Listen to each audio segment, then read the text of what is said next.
And coming back to working with Shakib Khan, ভাইরে শাকিব খানকে নিয়ে কি বললেন যিশু সেনগুপ্ত, বিস্তারিত জানতে হলে ভিডিওটি না টেনে সম্পূর্ণই দেখুন। আর হ্যাঁ, আপনি যদি শাকিবিয়ান হয়ে থাকেন চ্যানেলটি সাবস্ক্রাইব করে সঙ্গেই থাকুন।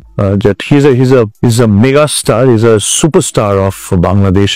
কোনো এক গণমাধ্যমে সাক্ষাৎকার দেওয়ার সময় যিশু সেনগুপ্ত যা বললেন, আমি একেবারেই যে রাজি হয়েছিলাম তা নয়, কারণ আমার এটা ডেটের সমস্যা হচ্ছিল।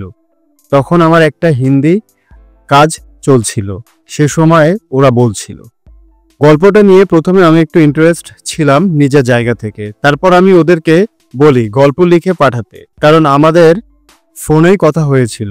লিখে পাঠানোর পর আমার মনে হলো যে আমার এই সিনেমার অংশ হওয়া উচিত। যখন কথা হয়েছিল তখন আমি শুধু একটা কথাই প্রডিউসারকে জিজ্ঞেস করেছিলাম যেভাবে বলা হচ্ছে ছবিটা বা পরে মনে হচ্ছে সেটা কিন্তু লার্জার দ্যান লাইফ, এবং সচরাচর বাংলা সিনেমায় বাজেটের সমস্যা থাকে। আমি ইন্ডিয়ান বাংলা সিনেমার কথা বলছি, বাংলাদেশে আমার অতটা অভিজ্ঞতা নেই প্রোডাকশন নিয়ে। আমি শুধু বলেছিলাম যেভাবে এটা দেখা হচ্ছে ওইভাবেই করা হবে। প্রডিউসার বলেন ওভাবেই হবে, না হলে হবে না দাদা।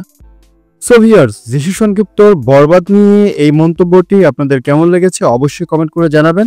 এরকম মিডিয়া জগতের নিত্য নতুন আপডেট পেতে আমাদের চ্যানেলটি সাবস্ক্রাইব করে সঙ্গেই থাকবেন। ধন্যবাদ।